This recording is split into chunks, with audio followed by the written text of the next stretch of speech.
সুপ্রভাত। জয় মা মনসা। আজ শুক্রবারের সকাল। আজ মায়ের অমাবস্যা পুজো, তাই সকাল সকাল মায়ের পুজোর জোগাড় চলছে।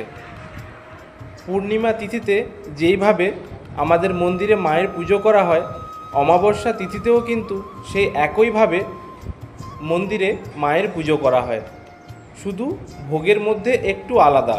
পূর্ণিমা তিথিতে মাকে ফল নিবেদন করা হয়, আর অমাবস্যা তিথিতে ফলের সঙ্গে সঙ্গে লুচি সুজি এই ধরনের ভোগ নিবেদন করা হয়।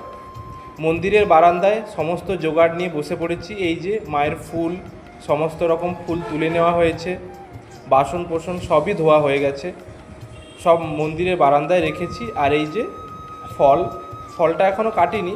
ফল হিসাবে মাকে আজকে দেওয়া হবে তরমুজ, বেল, বছরের প্রথম আম, আঙ্গুর, লেবু, আপেল, কলা, এইগুলোই থাকবে মায়ের ভোগের ফল হিসাবে। ব্রাহ্মণ এসেই আমাদের বাড়ির অমাবস্যার পুজোটাও করে, তো সেই জন্য সমস্ত জোগাড় করে রাখবো। ঠাকুরমশাই এলে তারপর মায়ের পুজো হবে। জয় মা মনসা।